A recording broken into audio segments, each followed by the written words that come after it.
My world crumbled that Tuesday morning when I got the call. I never thought a time would ever come when my husband would feel like a stranger. My name is Rachel. I turned 46 some weeks back. I am a popular entrepreneur, renowned relationship and marriage expert, and I have been married for 26 years to who I thought until now to be the best husband and father to our 4 beautiful kids, Rain, Ryan, Ruth and Rose. He was our mentor, a great doctor and philanthropist. He was a medical director at the UCLA Health Santa Monica. My husband Dan has always been my best friend, mentor and lover. He was my entire world and I had not loved anyone else. He was my first and only. We met when I was just 16 years old, attended the same church. We were friends for 2 years and officially started dating when I turned 18, and at 20 we got married. He was 8 years my senior, and had always been intentional about me. We welcomed our first child Rain in the 3rd year of our marriage. Ryan was born 2 years after, and our twins Ruth and Rose came the next year. We have been blessed. Dan's career was at its peak and my business was renowned across the state. Our kids were doing amazing and making us proud. We owned a beautiful luxury 5-bedroom home in Malibu. We loved it so much. We had renovated it a number of times. It was a wedding gift from my late father-in-law. We made it our home and made beautiful memories there. Dan cherished the house, but I loved it even more. Rain had just passed his bar exam and was now practicing as a lawyer. Ryan is following his father's footsteps. He had just started his residency at Massachusetts General Hospital, and my girls, though about to round off with college, are so keen on joining me in my fashion business. Ruth is a great designer. And Rose is a supermodel. We were truly in a good place. I mean, people looked up to us, family and friends, even our church members, as we both served in the marriage counseling department, so it just didn't make sense. It was a quiet Tuesday morning, and I was alone. Dan had just left for work, and all the kids weren't home. The morning went slow as I prepared for my 11 a.m. meeting while going through my schedule on my tablet. My phone rang and it was Emily, my assistant. "I'm sorry to disturb you, ma'am. Is there any problem?" I asked. "Not at all. A certain lady reached out on some of our social media, Instagram and TikTok. She has been requesting to speak to you. It's been almost 3 weeks now. The PR team have reached out to her, but she insists that she must speak to you." As we speak, she all over the comments section saying she needs to speak to the CEO. "That's weird," I said. "What do you suggest, Ma?" "Send me her number. She might just be a disgruntled customer, and since she is starting to move in that manner, it's best I reach out to her. I will put a call through to her." "Okay, ma'am, I just sent you her number. Her name is Lily." "Great. Is everything set for my 11 a.m. meeting with the production team?" "Yes, Ma, that's fine. I will be in the office in the next 1 hour then." "Okay, bye, Ma." The line went off. I'd better put a call through to this disgruntled lady, I thought to myself. Since the inception of my business, I have always taken customer service as top of the list when it comes to our core values. I dialed the number and waited for her to pick. The soft voice on the other end responded, "Hello. Hi, am I on to Lily?" "Yes, you are. My name is Rachel Douglas, CEO, Rosa Fashion. I have been told you have been making efforts to speak to me for the past 3 weeks. I want to apologize for my team's laxity. Here I am now. How can I help you?" "It's really you, the famous Mrs. Douglas." I am not sure why, but she sounded sarcastic. I couldn't understand the smirk in her tone, and frankly I didn't care. After all, I am Mrs. Douglas and I am famous too. "Are you and Mr. Dan still together?" "I'm sorry if you don't mind me asking," she said. "Actually I do mind, but I said nothing. I was curious to know where this was leading."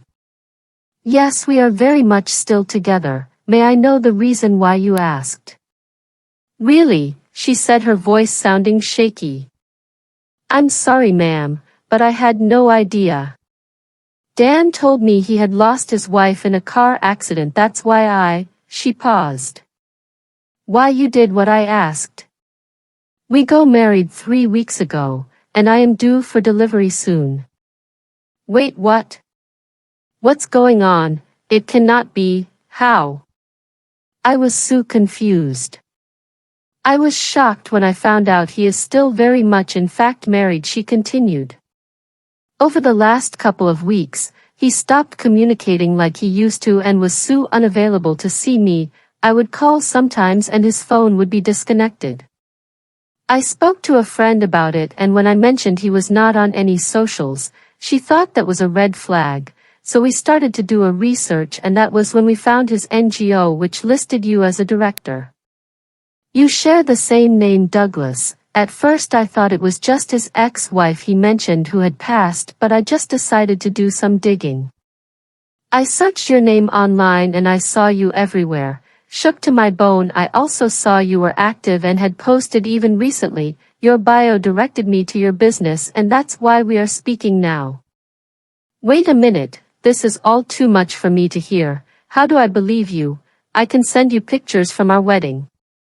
Send it, I said, my voice shaky now. I felt my heart beating so fast, my head was spinning, and then my phone beeped to the image messages been sent. I opened the message and what I saw broke me. My husband of 26 years, smiling in a gray suit beside a pregnant woman in white. The caption read, "Forever begins now." I felt my heart shatter. The picture broke me. She had blonde hair and wide blue eyes, a very striking face. She looked like she was in her 30s. She was beautiful and young. How old are you? I asked. I was curious to know everything about this woman that had just married my husband of 26 years. I am 32 years old, she replied. It turned my tummy to hear those words. Never in a million years have I ever thought that Dan would leave me for a woman this young. Dan is 54 years old and he had just married another woman whom he was 22 years older than. I felt a rush of emotions, embarrassment for him more than betrayal, and so much hurt. I closed my eyes as tears poured down my face, while I held my chest. Dan was my first, and until now I thought we had the perfect marriage, the perfect life. I always thought he was the perfect partner until now. I have never experienced a heartbreak. It hurts so bad. I just thought to let you know, Lily continued. No woman would be happy with a partner spreading lies about her dying, much more marrying another woman and impregnating her. I took a long breath. Here I was living in a bubble all this while, when my husband was living a double life and a stranger had to tell me the truth. I wasn't mad at her, at least she had the decency to reach out to me and tell me the truth. If anything, I felt sorry for her. She has her whole life ahead of her, so young, yet I wondered what her intentions were. My phone beeped again and more pictures appeared. This time it was another picture, Dan and Lily standing side by side and his two sisters Beatrice and Vanessa smiling and standing just by their sides. My mouth went open, so his sisters were in on it. I was even more surprised with Vanessa, his immediate junior sister, a woman I stood by like she was my own sister when her marriage was going south and her husband had turned her into a punching bag. I contributed my hard-earned money to get her the 3-bedroom apartment she currently stays in, and with little or no qualification gave her the position of lead procurement officer, all in the bit to give her financial stability. I sighed in disappointment as I remember the night she came to me, crying and saying she was only enduring the marriage because she had nothing doing and Greg, her husband, was practically the sole provider. And in the kindness of my heart I gave her the job others lobbied for, and I paid her even more than her work's worth. And then another picture, this time his best friend Alex, Dan and Lily with the brightest smiles. My heart sunk at the sight of it. I was blindsided. Alex, Ryan's godfather again. Betrayal hit me. I have to go now, but we will speak soon. I needed a break to process everything I had just heard. I cut the line and collapsed on the sofa. It didn't feel real. I felt lost, confused, and sick to my stomach. As I shut my eyes to reflect, why would Dan tell his new wife that I was dead? What was he thinking? My phone rang, and this time it was a call from Emily. I checked the time: noon. I forgot I had a meeting. Hi Emily, I answered. Sorry to disturb you, ma'am. Just wanted to remind you of your meeting with the production team. They have been waiting for 30 minutes. Let's reschedule the meeting, I responded. For when, ma? I will let you know. I was in no mood for a meeting. I couldn't even think straight. I went back to bed. I needed to think, but I slept like I had just been hit by a truck. I woke up to my phone ringing. I checked the phone. 17 missed calls, 5 from Ruth, 7 from Rose, the rest from the office. The time was 8 p.m., and I had been sleeping since 12 noon. My daughter Rose was calling again. Hi baby. Mom, where are you? I've been calling for ages. Are you okay? I'm so sorry, sweetheart. Been sleeping. Is everything all right? She asked. Everything is fine, sweetheart. I just needed some rest. Okay, Mummy, I will be home for the weekend. Don't miss me so much. I'll call you later. Have a good night. Have a good night too, my baby. Rose has always been the sweetest, so warm, full of life, and always looking out for others. I thought about everything really. What was I going to do? I decided I was going to watch Dan closely for a while before confronting him. A lot of things just did not make sense. I heard his car drive in. I wasn't sure how I would react just yet, so I just sat in the bed. And then I heard his footsteps approach the door. I ran into the bathroom. I honestly didn't know how to react. Honey. Honey. He called. My tummy twisted at the sound of his voice. I came out of the bathroom. Hi dear, I answered. How was your day? It was hectic. We had a very delicate case that involved a pregnant woman in an accident. We had to bring out the baby immediately. Thankfully, mother and child are doing good now. He went on and on, sharing details of the surgery and little things that happened with some residents. Stories that once made me curious and excited now made me numb. I looked at him and wondered how he managed to do all he did, but I just kept cool. Are you listening? He asked. Yes, I am. You seem lost. Are you okay? I felt like screaming at him, but I just smiled. I undressed, showered, and went back to bed. I felt so weak I had no strength in me. The next day, I woke up at 6 a.m., feeling a bit better. Dan was still asleep. I brushed my teeth and changed into my running clothes. I was going to walk our dog Miley. I really needed that walk. We walked for 15 minutes and then I stopped by the lake, sat on the bench and just threw stones. While reflecting on everything I had heard yesterday, I thought it out really long and hard, and then I called my sister Sharon. She lived downtown Texas with her husband and 2 kids, Ken and Scotty. Although we hadn't seen in over 6 years, we talked quite often. She was my best friend. The phone rang a bit, and then I heard her voice. Hi Rachel. Hello Sharon, been a minute. How have you been and how is the family? We are well. How are you? She asked. And in no time, I was crying my eyes out. No sis, why are you crying? Sharon, Dan. Oh my goodness, is Dan okay? She asked. I found out that he got married to another woman. What? That cannot be, she muttered. And then I told her everything. Honestly, I find this hard to believe. I felt the same way, until I saw pictures. Send it, she said. I forwarded the pictures. My goodness, this is bad. I have never seen a thing like this in my life. How dare him, to even lie that you died. What has come over Dan? And what did he have to say about this, she asked. He doesn't know that I am aware, I haven't told him yet. What do you plan to do, she asked. I don't know yet. I think you should talk to him about it. It will give you clarity and that will make you feel better. You can't bottle this one up, your life is at stake here. I will talk to him.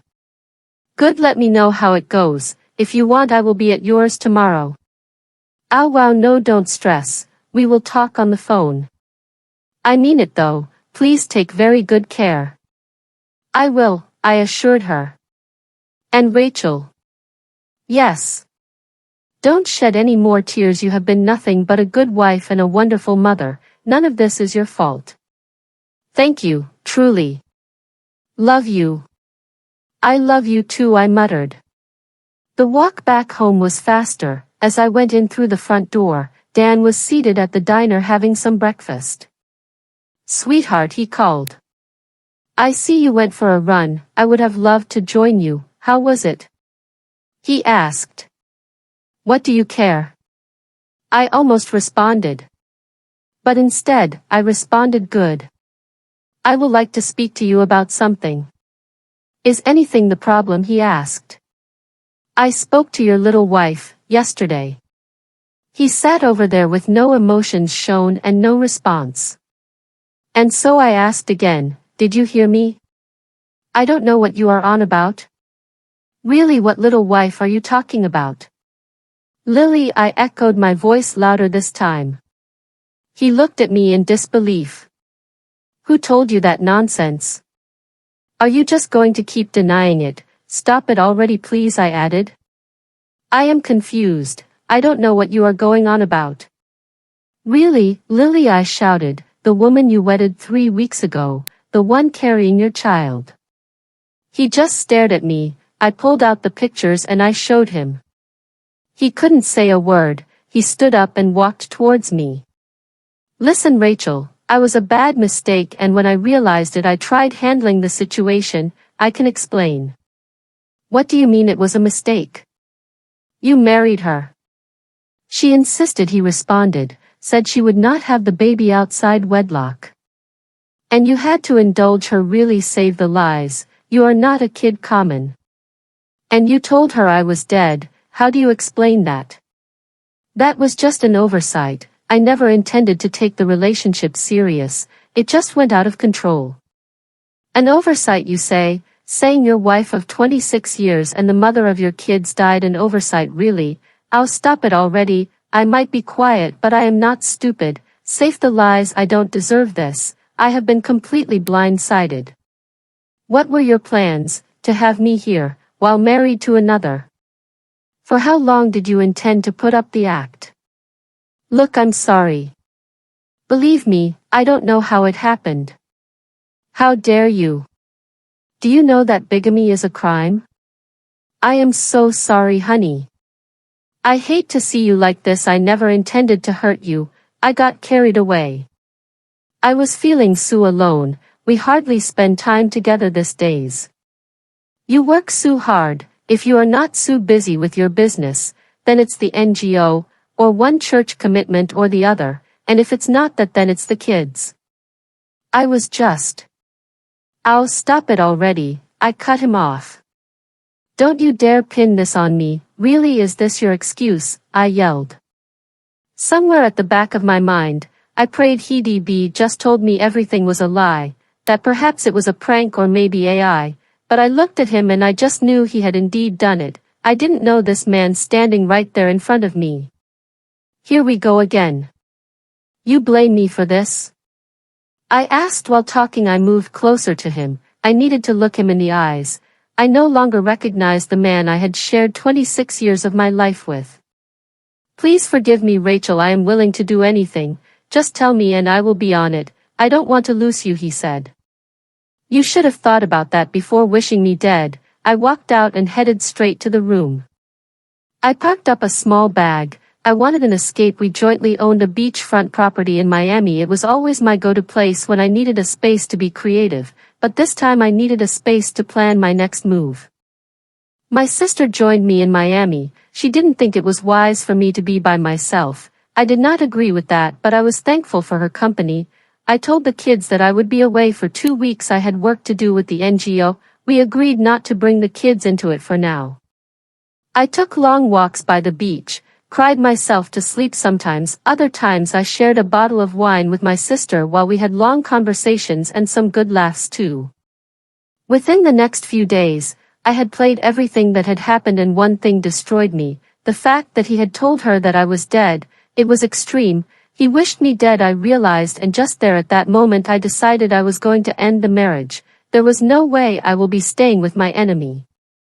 I contacted a prominent divorce lawyer in Malibu, and in no time the divorce papers were set. A few days after I returned home, I wanted to get back my life. I knew I hadn't lost anything. I had all that mattered truly to me: my beautiful kids, my sister, and a thriving business. When I got home, I looked around the house. A place that had always held my heart now felt cold.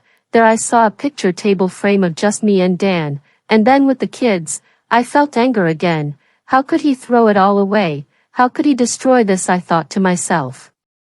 I went upstairs and got to work. In 3 hours I had all his belonging packed in a box. The first thing I needed was space away from him. I was not going to put up with any more lies. He came home that evening with a bunch of roses and a bottle of my favorite wine, and met me at the counter. "Hi love," he said as he approached me. "So happy to have you back. I have missed you so much." "Dan," I called his name, staring at him cold in the eyes. "You can stop with all the acting now." I handed him the divorce papers. "What is this?" he asked. "It's the divorce papers. You didn't think I was going to sweep everything under the rug. But I have apologized. I just want my wife back. Look, I bought you flowers." I laughed in pains. "You bought me flowers? Look at you, Dan, how pathetic. I want a divorce and there is no changing my mind. I parked up your things at the garage. Leave. You want me to leave my house? This was my late father's gift to me. Leave." I shouted this time. "Why can't you just forgive?" he screamed back. "Think of our kids, and the life we have built together, 26 good years. That you threw away." I cut him off. "You should have thought about that before going around and getting people pregnant. You broke our vows. And then wanted me dead. You, the man that was supposed to love and protect me, betrayed me in the worst way." I said, "Leave." I screamed again. I was crying hysterically this time. He walked off, leaving the flowers. "Dan," I called him. He turned. "Here, you forgot this." I handed him the envelope that contained the divorce papers. The next day I was back at the office. I needed to see how things were going. I had been away for 2 weeks. I also needed to do some housekeeping. I got into the office quite early, had my meeting with the production team, and it went very well. The work they showed me was amazing and I felt really happy. It was a good feeling. After that I decided to pay Vanessa a visit at her office. I knocked, and opened the door. "Hi sis, we've missed you around here," Vanessa said as she walked towards me and gave me a hug. I smiled. "How are you, Vanessa?" I asked as I stared at her. She wore a bright orange dress, and her red lips popped. It was her thing. She loved bold colors. She was quite petite, hence she made extra efforts to accentuate her looks. "I'm good. I am just here to ask you a question. I intend for this to be as brief as possible. Why didn't you tell me Dan was having an affair, even more, getting married to another woman?" "What? That's not possible," she said. "Stop it. I really don't have time for this. He confirmed it already and I am quite aware you were in the know." "Honestly, Rachel, I didn't know." "Lies," I said as I pulled out my phone and showed her the picture, she and Beatrice with Dan and his new wife. Her eyes went bigger. She turned back and went to take a seat. "Rachel," I tried talking him out of it. "I promise you, he said he wasn't happy and felt really lonely in the marriage." "Don't you see how you sound?" I asked her. "He told you this, and you didn't think it wise share it with me. Instead you went to cheer him on." Rachel, I am so sorry, there is no excuse for my actions. It's fine. I have asked the HR to send you a resignation letter. Do well to sign it. I cannot have my enemies in the same environment with me. You can pack up your things, I want you out of my company. Come on, sis, it's not that serious, it's not what you think. I am done talking, I responded to her. If you are not out of here in the next 1 hour, I have instructed the security to throw you out. Rachel, wait, don't do this please. I need this job. Don't be here after 1 hour to avoid embarrassment. I walked out. I was done with the pretense and the nonsense. I was going to play this game in my own terms. The next day, I called for my kids and in no time, they were present. I told them everything that had happened and as expected they all heartbroken. My daughters cried, and the boys felt intense disappointment. But in all they supported my decision for a divorce, although it was hard for them, but they all came to the conclusion that it was for the best. They needed to be alive, safe and sound, and that made me happy. In 3 months we were officially divorced. It was a huge scandal in our community. It was on gossip blogs. The community talked about it. Even the church shared opinions. We had become a public spectacle, a one-time highly respected couple, now an object of gossip and mockery. I toughened up and made sure to pay less attention to the stories and opinions flying around. The judge awarded me a sum of $700,000. I got the house in Malibu and the beachfront condo. Dan kept the 3-bedroom condo he used to live in when he was still a bachelor and his personal savings. After the divorce was officially over, he moved in with Lily. They had a baby girl and he wanted to be an active parent. I honestly wished him well. I thought it was the best for him too. Every child deserves the love of both parents. I buried myself in more work. I reinvested the settlement money into my business. The business grew beyond my wildest dreams. We opened 3 new outlets and in no time I was listed on Forbes' new billionaire list. I got to share my success with the people that truly mattered to me, my kids and my sister. I felt at peace. Dan and Lily stayed together for 3 years and she left him, for a younger and more successful doctor. The last time I saw Dan was in church. He had grown so lean. He was suffering from heartbreak. I genuinely felt sorry for him, but I was in a better place now, enjoying my success and peace of mind. The experience shattered me and then fueled my rise. Sometimes heartbreak is the beginning of power.